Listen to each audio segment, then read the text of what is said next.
Good afternoon, everyone.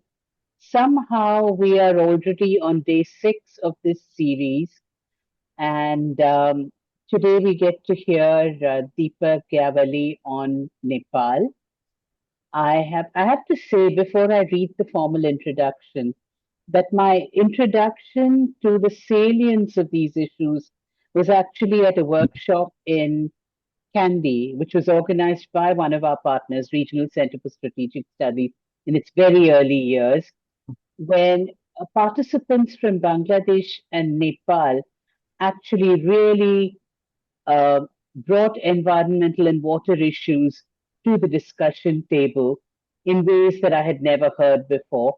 And Deepak ji was one of the speakers at that workshop. He or may not remember. But so it's a privilege for me to introduce him here. I will now read out his bio.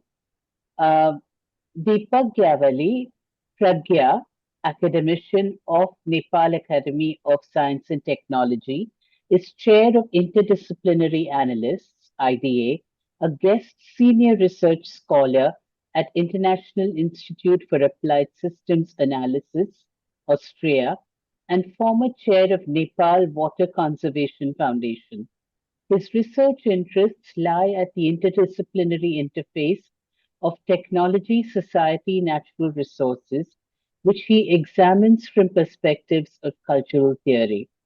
A hydroelectric power engineer from the Moscow Energy Institute and a political economist from University of California, Berkeley, he served as Nepal's Minister of Water Resources when he initiated community electricity as well as farmers' say in irrigation management.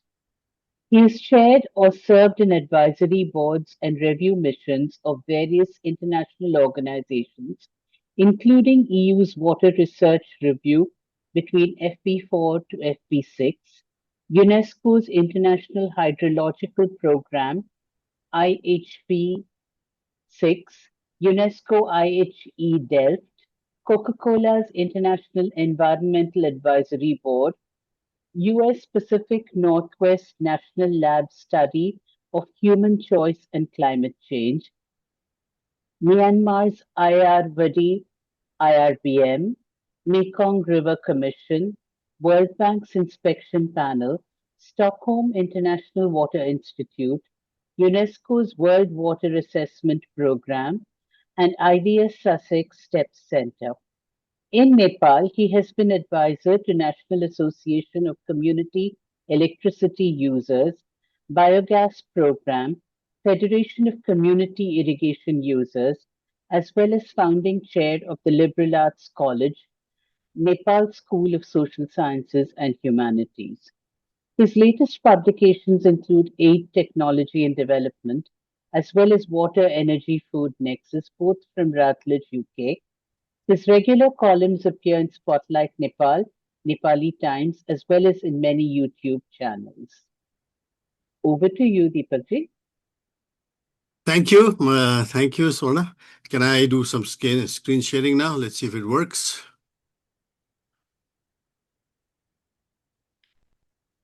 Yeah, you can see that, I think. Okay. Yes. Okay, let me begin by adding a few more things on climate change.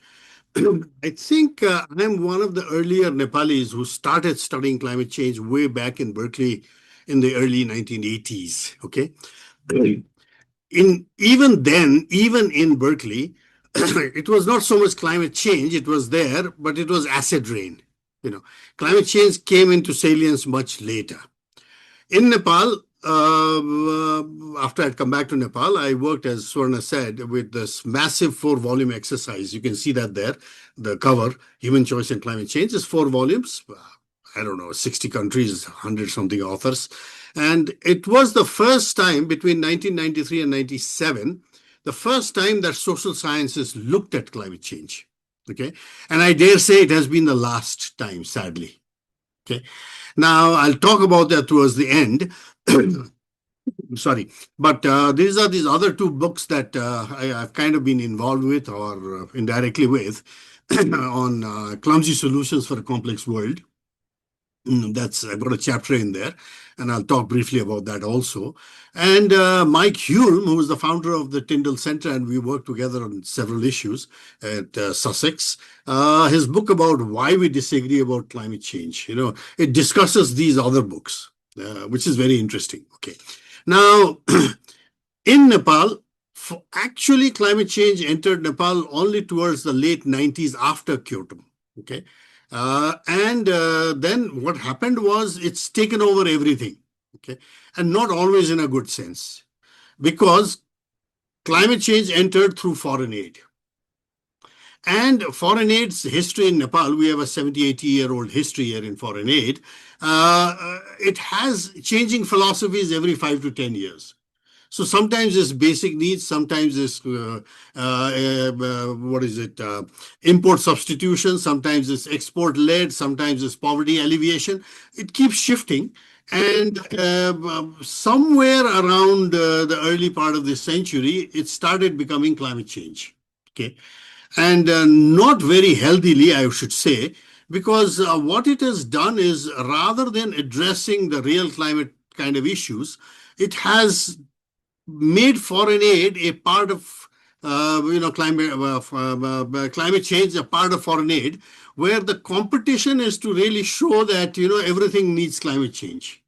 You know, and so it's education and climate change, justice and climate change, you name it, and climate change. And one of the worst examples of that, let me see if I can get the slide changed. Yeah. Okay. So one of the sort of the worst examples was Copenhagen, I think 2008 or 2009, the climate conference in Copenhagen. There were 600 Nepalis in the delegation and about 8 cabinet ministers. At a time we had, this Maoist revolt needing to be this thing, a new constitution to be made. So what were 8 ministers doing in a climate conference? Cabinet ministers. It was not to showcase any Nobel Prize winning work on climate change that Nepal was doing. It was just that every donor had a project in every ministry tied to climate change. And there's nothing to show for it. And what better way to show, quote, policy impact, than to take a minister and his team on a junket? Now I'm highlighting this, and I have described these in the 2 articles that you see at the bottom.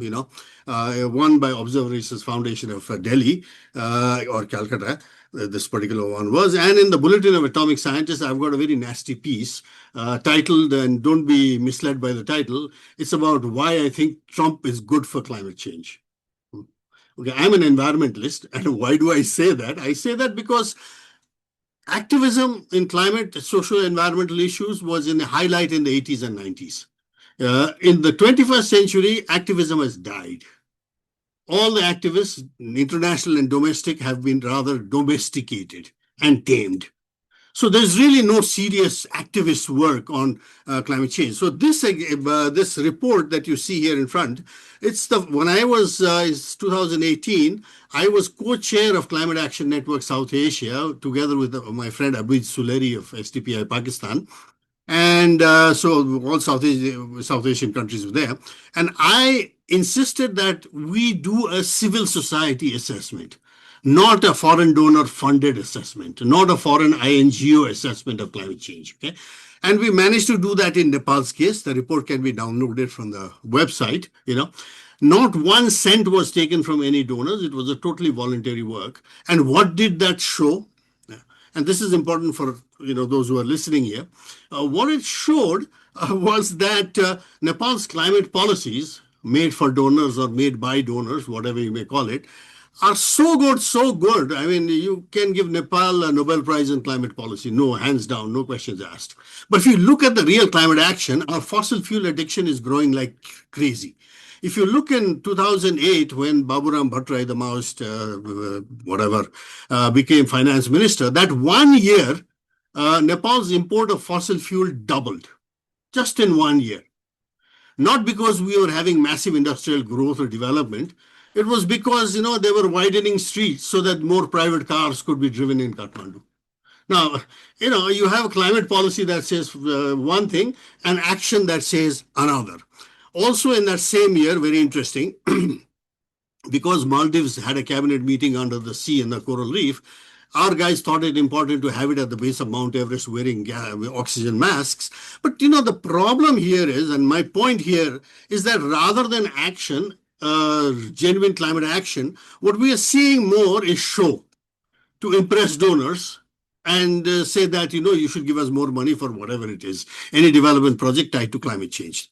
Okay, which is why I argue that with the failure of COP30, as we see, one of the most disastrous COP, I think, is the last COP30, where fossil fuel reduction is out of the agenda now. Come on, now what more can you say? So what is happening is in this age of Trump, or as I call it, the age of Trump Tandav, okay? What you have is that the old model of international cooperation of foreign aid and development agencies is gone. USAID has been closed down, British DFID is closed down. And for my climate activist friends, what I tell them, my climate activist friends, I tell them that if you're going to rely on foreign money coming in to do climate work, forget it. It's not going to happen. We have to start with the assumption that no money is coming from outside, and what the hell can we do ourselves? And if any foreign money comes, take it as a lottery win because it's not coming. And that is why I'm so skeptical about all this loss and damage funding and all that will come. I doubt it. I doubt it very much because the United States has a debt of $38 trillion, dollars, growing at $1 trillion dollars every 3 months. They don't have the money. Germany doesn't have money. GIZ has closed its operation in Nepal, the German GIZ, and so on. Okay. So we are heading for a very, very different world. So this exercise by in Nepal, we wanted every country to do it. I think Pakistan attempted it but never got around to doing it. I think in India's case, there were so many Indian NGOs, and I think they fought among themselves and never got around to doing anything. But we needed genuine civil society assessment of where climate action was. Okay, but Nepal's climate action is, we found out despite excellent policies, things were moving in the exact opposite direction. Okay, now. Because this of the end of the age of aid, because of the age of Trump, because international efforts have to be rethought, COPs and IPCCs and UN efforts and all are not going anywhere. If you look at the conflicts around the world, UN has shown itself to be so almost irrelevant, whether it's in Gaza or whether it is in Ukraine or anywhere else. So we are in a very, very difficult, changing, shifting times, and to expect that we can handle climate change through past methods is a pipe dream. Okay, now come to Nepal, and this is where I'll start. Now, you all know where Nepal is. I don't need to tell you that. But if you take this transect across Nepal on the 84th degree longitude, where that red arrow is, what you see is this map, this profile over here. This is what Nepal looks like. The Gangetic Plains at the border with India and the Tibetan Plateau with China. And you find out that we rise, our lowest point in East Nepal is 60 meters above sea level. If you go 100 and what is 50 or 200 kilometers northwest, you end up on top of Mount Everest, which is 8,800 meters above sea level. The point I'm making is, if you see this map, you can see that we have every climatic zone on Earth, and this is true of Sikkim or Darjeeling or Uttarakhand and Kashmir, on the Himalaya. We have every climatic zone from tropic to Arctic. And our profile is such that if the equivalent of going from South Nepal to North Nepal, like on this transit that you can see, okay, it goes right through Pokhara Valley. It's the equivalent of going from Lagos in Nigeria to Tromsø in Norway. That is the ecological diversity we are living amidst. You can go from one village to another. You can see a village. A village might be in a subtropical zone. Another village that you can see will be in a near alpine zone. So the climate impact on each one of them is going to be very, very, very different, which is why one national policy or one national this thing is not going to work. We have to find solutions within each ecological kind of a niche that we.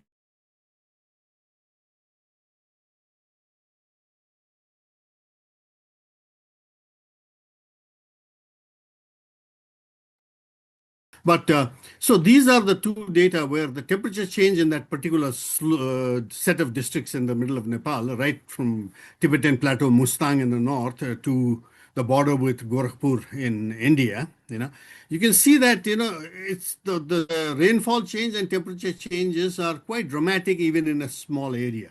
Some places there's increasing rainfall, some places there's decreasing rainfall, some places there's increasing temperature, some place not so much. Okay, so this is where we end up with this thing. Now, there's a particular study we had done, which sort of showed us that the big problem in Nepal is verticality.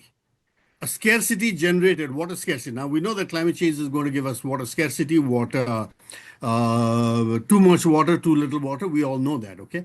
But the problem added in Nepal and also on the Indian Himalaya, I would say, is that it's verticality. You have a spring water source located somewhere down there, a village is on the top, and you have to walk several hours to get the water up there. Now, of course, people are using pumping, but pumping is making it worse because there's over pumping and springs are drying also because of over pumping. Okay, so again, like much of South Asia, Nepal Himalaya is not a water rich area, contrary to popular belief. What we have is 4 months of flood and 8 months of drought. Okay. And to say that, to average that and say we are rich in water resources is, I say, akin to putting one foot on a hot stove and other inside a refrigerator and say, on the average, I am comfortable. Because our droughts are getting worse and our floods are getting worse. Okay. So this is where we are with kind of climate change. The big problem here again is donor supported misinformation, or shall I say wrong approach.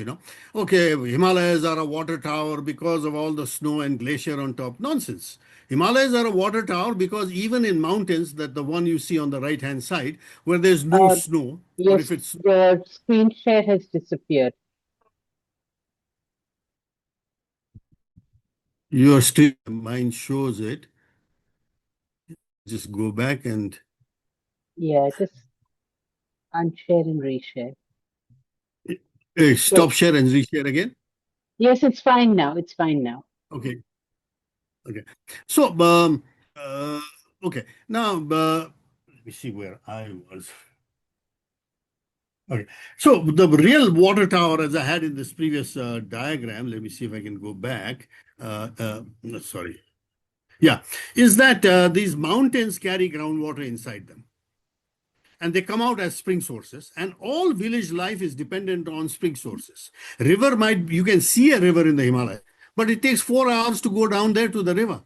How are you going to carry water every day 4 hours from the river? So people don't use river, they use spring sources. Now spring sources are drying out for a variety of reasons, most of it having to do with what I call maldevelopment, not climate change. Climate change is going to make it worse.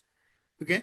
So my contention, and that's a major message I want to pass through, is that we have to deal with the impact of maldevelopment because climate change will make it worse. We can correct maldevelopment. If we don't do it, climate change will make things far worse. Now, this is what is happening with overpumping. Now, this is an example of a research we had done in Nepal, India, Tamil Nadu, Gujarat, and Nepal. There's a misuse of technology. Water, which is common pool good, is thought of often as a private good. And people who have money do the boring, and it's a big problem in India also. And a lot of other wells are going dry, and people are having to out migrate. So it's not just wells going dry; spring sources also going dry. Okay, so that's the basic point I'm trying to make here. Now, why is that? Again, there are technologies and there are technologies. Not all technologies are good, and okay, I talk about subikas and kubikas, bad development and apt development. Now, ropeway is a technology that had come to Nepal 100 years ago. It's mountain friendly, it's climate friendly. It uses, very little hydropower to transport the same amount of goods that is transported by trucks through fossil fuel. So, if we were serious about climate change, we would have to go through and develop ropeways, as must have they must have done in India. They haven't. We are building roads with the result that you see in the diagram at the picture at the bottom. We are causing massive landslides, and we are destroying, in the process of building these bad mountain roads, we are destroying spring sources. And this is what is happening, okay? Massively. Okay, we've written this in our book. You can download the whole book and look at it. Okay, but that is because what we call technological lockedness. We get locked into this fossil fuel technology through roads and trucks and jeeps and cars, and another technology just cannot make headway and get in there, even though it's a mountain and climate friendly technology. Now let me get to water, because that's what I really want to talk about, and I don't have much time. I describe water and climate change. There's seven colors of water. The white water is the water in the clouds, atmosphere. We call them sky rivers. Green water, which is soil moisture water. Blue water, which is surface water, which is the hegemonic water. Everybody talks only about transboundary water. Okay. Brown water, which is groundwater, is completely ignored. Gray and black waters are polluted water, one with organic domestic pollutant, other with heavy toxic industrial pollutants, and what I call magenta water, which is water in the oceans and open seas. Okay. Now, each one of these water is affected very, very, very differently by climate change. Unfortunately, we heard from Maldives the other day, and some from Bangladesh. The magenta water, or people living in island states or coastal areas like Bangladesh or Bombay or Madras, they're going to be affected by magenta water, or this, sea level rise and many other things. Okay, Nepal does not have sea, but then we are affected by every other water. And if things happen to Bangladesh and Calcutta, we are going to be affected also in Nepal. Now, green water is the one that I'm really worried about, because it's the water in soil moisture. You know, very little studies about them and what climate change is doing. Only after forest fire is increasing all over and things like that, that people have begun to take interest in it. But on green water are dependent all our dryland, rain-fed agriculture, all our wildlife. Okay, and there is no study of that. And change is desiccating all these things even much more. Okay, brown water I've talked about. Groundwater pumping is causing all kinds of problems. Now, gray water and black water, we haven't given our thought to recycling water. Later, I'll show you a link to the UN World Water Assessment Program's Water and Climate Change. I suggest you download that. I used to, be the vice chair of that exercise 20 years back, and they produce these things every year on water. They water and jobs, water and this. But water and climate change is amazing, because so far, the water community has not given a proper response, globally I'm talking about, to climate change. We have just followed the energy community. Climate change was created by the energy sector, but the impact to society is not through the energy sector, it's through the water sector. Too much water, too little water, and water affecting each one of these different colors of water. Okay, and what the UN World Water Report is saying is that water is only seen as an adaptation measure. Talk to you about why I think that's a very wrong thing. Recycling water is also a major, mitigation measure. You know, at a time when the age of Trump, when COP doesn't talk about mitigation anymore, they are not talking about fossil fuel, getting rid of it anymore. COP 30. COP27 was the only good COP to my mind that acknowledged that climate problem is a water problem. Okay. But COP 28, 29, and 30 did nothing about it. Okay.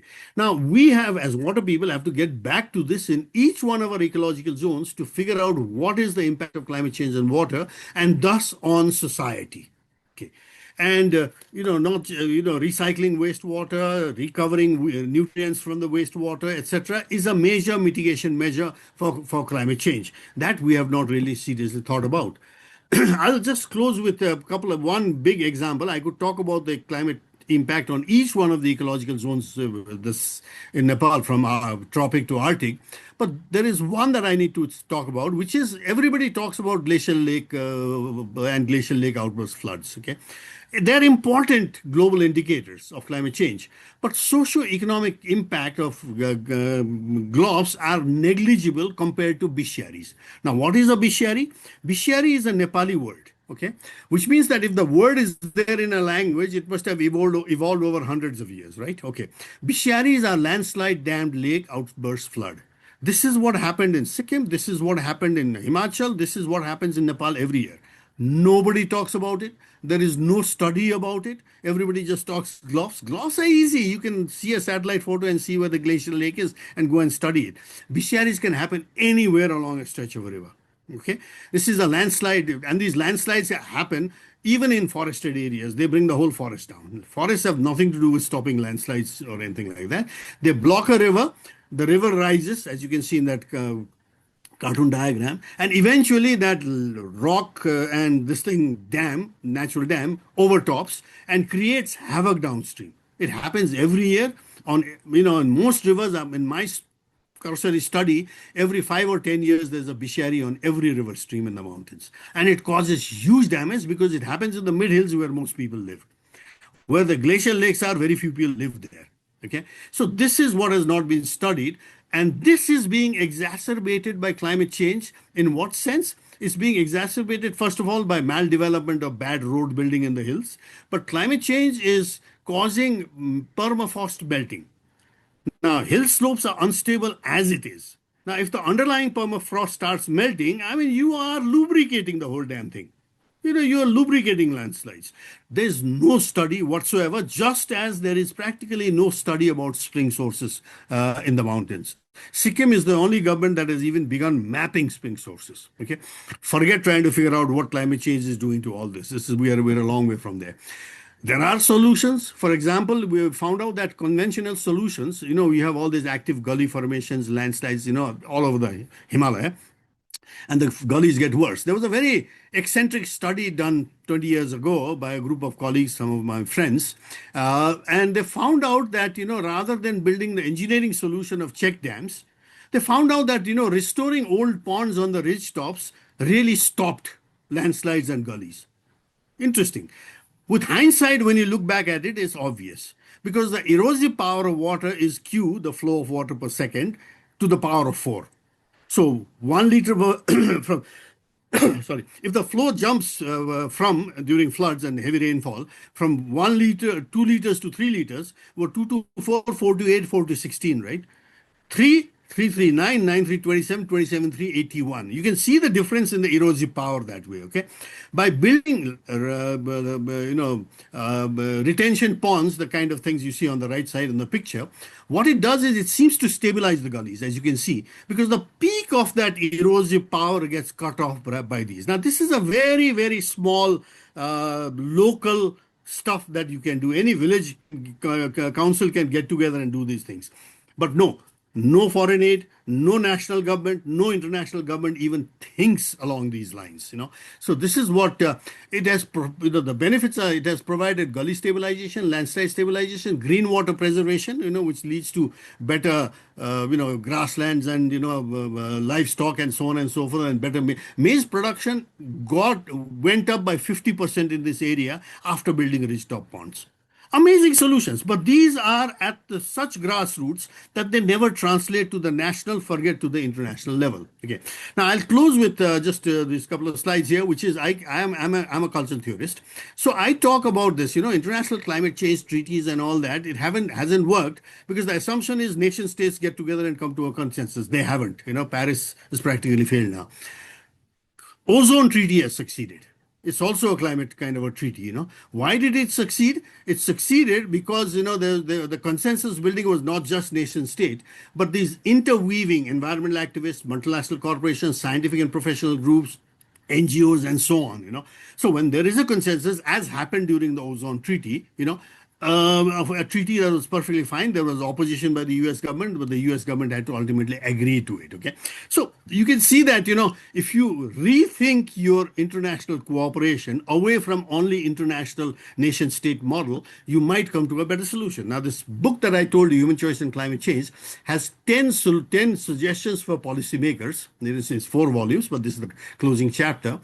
The most important is to view, climate change through institutional limits. Institutional limits are more important than environmental limits. Social collapse will happen long before, the last tree disappears and the last man will have eaten the last woman. Okay? Social collapse is far, far more dangerous, occurs much faster, much before. Okay. And that is why we have to start thinking about climate change through a social science lens. And you have to think through meteorological and geological and whatever lens you want to. But social science lens has been missing. And there's too much emphasis on rational planning when rational planning is, there's limits to rational planning. Okay. Now, my kind of concluding thoughts on this is that, climate change, water, and energy are wicked problems. They demand uncomfortable knowledge to find clumsy solutions. Now, what are uncomfortable, wicked problems? Problems where we cannot even agree on what the problem is. We differ in our even definition of the problem. Therefore, it means we differ and we'll differ even more on solutions. Okay, uncomfortable to other social solidarities. If activists generate independent data, it makes markets and governments uncomfortable. If markets generate data, they make activists and governments uncomfortable, and so on and so forth. So, clumsy solutions have to be found in a constructive engagement between all these three social solidarities, state, market, and civic movements, where not only have all voices to be given space at the policy table, but they must also be responded to by the others. Okay, that is constructive engagement. It happened in ozone treaty, as I told you, but it is not happening in Paris or climate agreement. And also, best those engagements are best at the lowest unit of governments, at the local village councils. And that's what we should focus on. Now, as I've said, it was not only about adaptation, but also mitigation, as the assessment report shows. I talked about it. So that's the end of my discussion. And I think I'm sorry about that, Swarna. Back to you. Thank you so much. We already have a question in the chat box that I'm going to read out. This is from Riddhi Chakrabarti, who's been attending every single one of these lectures. Do the rich-top ponds improve groundwater capacity?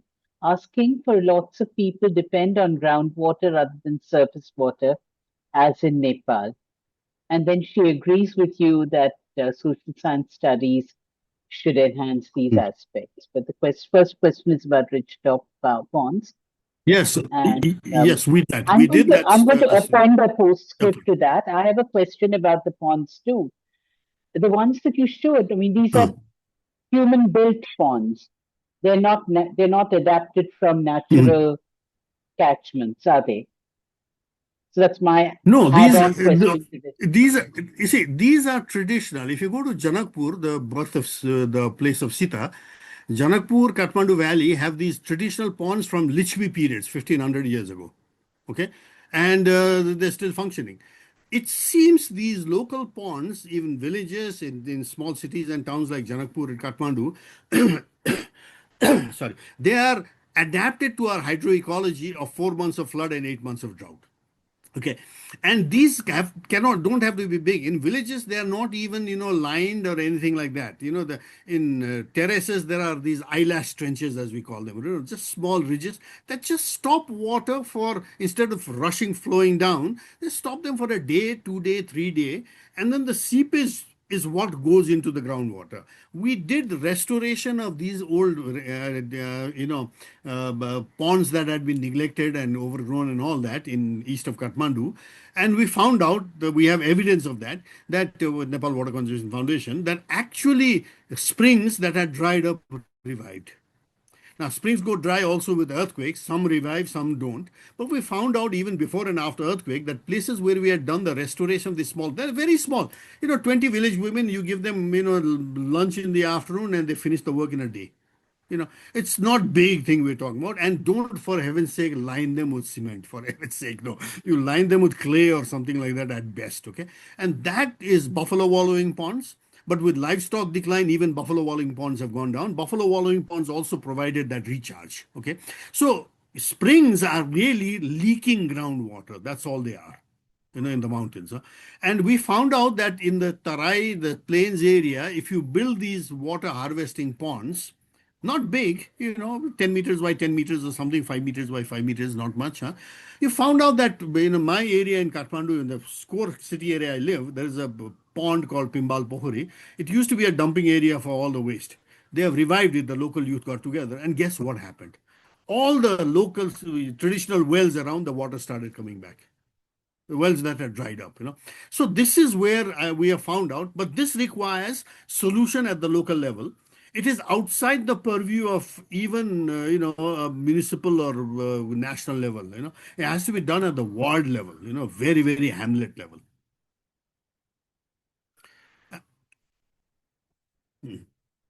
We can't hear you. Um, Another comment from Riddhi, having traditional ponds in villages, towns was a very popular praxis in West Bengal, but this is a dying custom now for building of high rises. Hence, the cities are getting waterlogged. Also true of Chennai, where I live. Yeah, what we are finding out is that it's practiced in one small or two towns. They have tried it, but needs to be done at a mass level. And Kathmandu's mayor Balensa, who is a water engineer, has got a plan. He has not been able to put it into practice because the national government doesn't allow him to. Imagine the mayor of Kathmandu is not allowed to. But I found out that if you, even in this congested city housing, if you collect the rainwater that falls on roofs, and just rather than having them wasted into the drains, at least in every house, you have a soak pit or something like that where the water first goes there and soaks through. It's found out that even in the municipal wells really come back to life, or at least the water level in those municipal wells also, deep wells, they really come up 5-10 meters up. Now calculate the less energy pumping needs, and you find out that the climate impact is really significant. So it is Mhm, possible, but it requires municipal authorities that are enlightened and capable of putting this kind of thing into practice. mhm. Yeah. Actually, rainwater harvesting is a practice that was introduced and it was made mandatory in Chennai some time ago. And Mm. Rakhi, who is on this call, works in this area, so she can confirm as well. Um, we're open to as many questions as you have. A further comment from Riddhi is having a pond is a very South Asian culture. From Kiran DM, there is a comment in question. I have been to Mount Makalu Valley, Arun River before COVID. My question is, you mentioned about bridge top mechanism.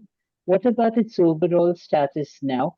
Is there any scope to visit such spots in 2026 to assess local governance policies? All Water Conservation Foundation, which I used to chair, but now have handed over to a younger generation, they're doing some two very interesting projects south of Pokhara in two small municipalities. And it turns out that not the national government, and not even the province government, but these local municipalities, whether they are at the village or at the small municipalities, cities, they're quite open to this kind of thing. And they're beginning to find out that if nothing else, these water harvesting ponds in some appropriate area, uh, first of all, they prevents land encroachment. Old ponds are being destroyed because people want a bus park there instead of a pond. It's a flat area. Mountains don't have too many flat areas, and there's that pressure to build a bus park or a volleyball court or something like that. Okay, they found out that if you build this, there is also added aesthetics. Having a pond in the next to a city or something like that seems to allow people to go for picnics and things like that. But it also allows this recharge, and that has been our traditional technology from Lichvi period, you know, 1500 years ago. So there is a need. Now, the point is, these restop mechanisms, we have done particular, pilot kind of work, but this needs upscaling at a national level. And we have failed completely to convince national leaders. They can only think in terms of cement dams. And the problem with cement dams on rivers is they do nothing for everything above the dam. You know, the water is only useful for below the dam, and upstream they just create more havoc and things like that. But rooftop ponds really revive springs, and we have seen that. We have seen examples of that, and provide the added benefit of improving soil moisture, green water. Maize production, as I said, went up 50% with rooftop ponds. And maize does not require irrigation. It just needs soil moisture, as needs this thing. But by the way, I should mention one thing. One good thing happening in Nepal through the market. Now, I'm not a great fan of the market as an environmentalist, but the point is you've got to give them credit when due. uh, there is a revival, massive revival of dryland crops like millet. We call it kodo in Nepali. Why? Not because of anything. Agriculture is in decline all over Nepal. We are importing garlic and coriander from China right now. Okay? Can you believe it? Okay. But millet production has really shot up. Why? Because ethnic restaurants have come up like crazy. We have 124 ethnic groups, and suddenly, somewhere 10, 11, 12, 15 years ago, people discovered that when tourists come, they really don't come to Nepal to try hamburgers. They want to eat local food. And so they found out you have Thakali restaurants, Gyawali restaurants, Maithili restaurants, Bhojpuri restaurants, you name it, Haru restaurants. So the point with these ethnic restaurants is they need ethnic food of that ecology. So it may be millet, it may be maize, it might be something else. So there's a very positive movement of moving away from white rice and white bread towards these other crops, which the demand for that is really gone up. Okay, so that is and maize and this sarso, mustard and all that. They don't need irrigation. They grow on residual soil moisture after the monsoon. That's all they need. You know, a good monsoon and good soil moisture, that's enough to give you a good mustard crop or a maize crop. Okay. Now, this is where we have to go with the footprint, the issue of footprint. We have to analyze, and the next big climatic battle is going to be on water and energy footprint here. You know, how do we reduce our daily intake of water and energy through these means of shifting away, let's say, from white rice to millet, and many other needs like that. Um, from Rakhi, we have a comment. The fact that just reviving water bodies by involving local communities boosts climate action is so underrated. We're having NGOs, individuals, and city corporations doing this all across India, but it's in silos. And then she says, unbelievable that Nepal is importing garlic and coriander from China. And Riti, I assume you're referring to garlic and coriander. Perhaps you're referring to millets, which are very easy to grow. I read out all of this because you can't see the text on the recording. Yeah. Um, Other questions, comments? I think as Rakhi posted One of earlier, the the reasons why there's diversity. agriculture decline is also that it's declining because of this outmigration for labor to the Gulf, Malaysia, and South Korea. Just about every household has somebody working abroad and sending remittances. So if you're already getting a remittance from outside, which is three times more than any whatever kind of job you might get, in Nepal, then why bother to farm or something like that? That's what's happening.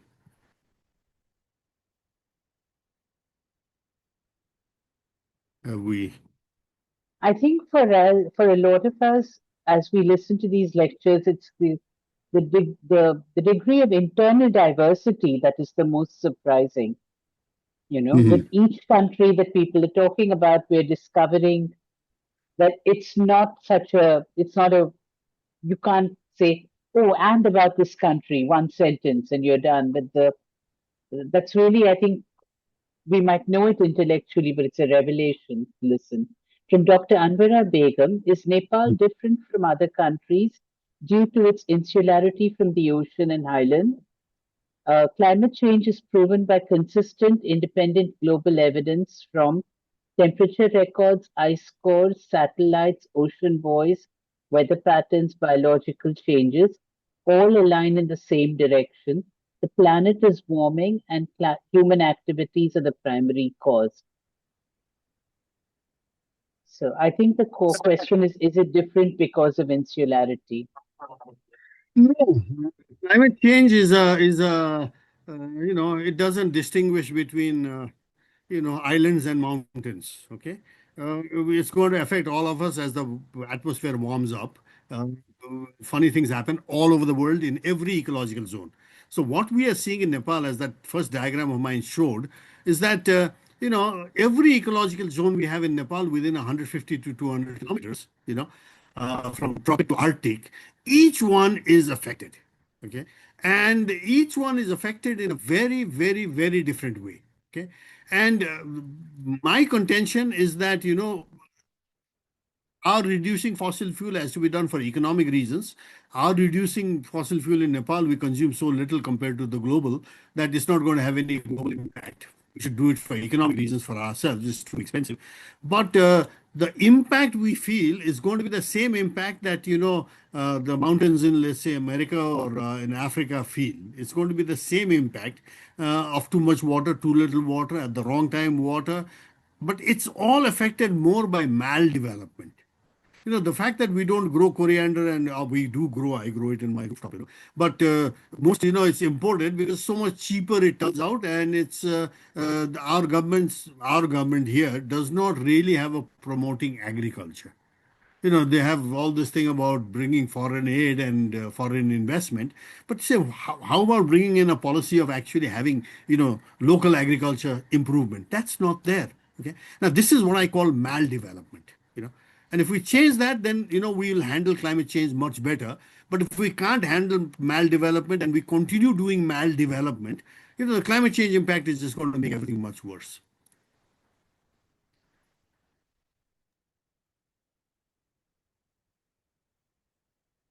Rakhi writes, learning about green water and World Soil Day through this presentation is great.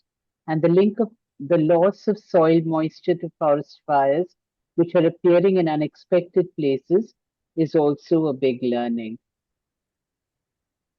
Mhm. Nepal is a laboratory, you see, both for climate change. So I've been arguing for transect studies in the Himalaya, Nepal, maybe even Sikkim, Darjeeling, Kashmir, Himachal. Start from the plains and go up to the mountain tops within a very short 200 kilometers and set up climate laboratories right along the transect, from, the plains, the tropic in the plains, right up to alpine and cool temperate and everything else. And you'll begin to see everything that we talked about, or people talked about, or our colleagues in the previous sessions, of disease vectors moving up, not just human disease, but also plant, this thing. We are seeing that in Nepal also. Unfortunately, there's no study. There's no study because it is so local, the impact. You know, it's not a study, but we were told by villagers when we were doing it on the transect I showed you that there was death of domestic livestock herbivores and wildlife herbivores, deer and things like that in one part of Nepal in the mountains in Lamju. And that it turns out that the death was caused because a type of very bad flower, we call it Nilgande, it smells very bad, violet flower, small one, small button like. And there are two versions, white and violet. Okay, the violet ones are the lower level and white ones are at the higher level. Because of climate change, the violet ones were also going up. It turns out that the wild herbivores and domestic herbivores in the higher altitude, their stomach bacteria is not designed for that particular plant. It's much richer, apparently, in all kinds of whatever content, And animals ate that, and then they had this distension and gas bloating of their bellies, and they died because of that. Both wild, rabbits and deer, as well as buffaloes and cows, Now, this is an impact of climate change that is so local that, national governments is nowhere in the picture. Dr. Anbara asks, are the lifestyles of developed countries not affecting carbon emissions and global warming? And Riddhi has a last question. Um, can agricultural green solve the issue rather than growing forest like natural green for a country like Nepal, which is in a mountainous region? Actually, I think the solution to both the questions, Anwara's this question, both come back to my concern about footprints, water and energy footprint. A cup of coffee that you have this morning, it's how many? 250 milliliters, 300 milliliters, okay? But there is 140 liters of water embedded in that before it came to you in its production, okay? I mean, paper production, 4 lakh liters per ton. Okay, steel, similar story, 1.5 lakh liters. Beef is the worst. It's the highest water footprint. This thing. The same with energy. So our lifestyles, we are imitating lifestyles of temperate Europe and developed countries that our ecology is not suited to. You know, what does it mean to be developed? Is to be like an Englishman, I guess, or an American. Huh? And that lifestyle is, you look at the footprint of that lifestyle, and it's heavy. And you look at a flush toilet, okay, versus a normal pit toilet that all our ancestors used and lived happily, for a long time also. One turn of the handle, and you turn drinking water into shit. About 9 liters or 7 liters of drinking water with one turn of the handle into shit. Now, is this good development? Should we be wasting water like that? So people who use a squat toilet versus a commode, you can see the water footprint difference, massive water footprint difference. Okay. Now the question for us is that agriculture green. I mean, it's a question of footprint. How much of your footprint is totally unnecessary. You know, how much of your footprint can you reduce by shifting? Don't, it's not to eat rice at all, but sometimes eat it. Kodo, we call it. Kodo ko dindo. It's a very traditional, popular food. It's growing like crazy. Everybody's going crazy after it now. Okay, uh, because it's acquired that status value. Ethnic restaurants go there and have ethnic food. Huh? So the question is, if we reduce our, or if you think about our water and energy footprint and figure out how we can reduce it, in our everyday daily lives, how can we get the same benefits by less water consumption and less energy consumption? I think that is going to be the major challenge ahead, and not the traditional methods of whatever we environmentalists have been shouting for the last 30 years.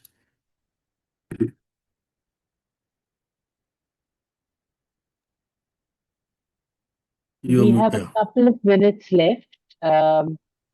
If anyone has a last question or comment, you can take it in. Uh, Otherwise, I will actually start to thank Deepak ji. Thank you for making the time. Thank you for saying yes. It surprises me constantly when I think that I just asked all of you, and each of you said yes without a fuss, without asking me 10 questions. I'm very grateful for that. Um, I learned a great deal, as I know others did today. Thank you very much. Thank you to everyone who was here today, who asked questions, who's so engaged. Um, I hope that we'll all be able to take this forward in different ways in our lives. Thank you. And I will see you Thank you. tomorrow for the lecture on Pakistan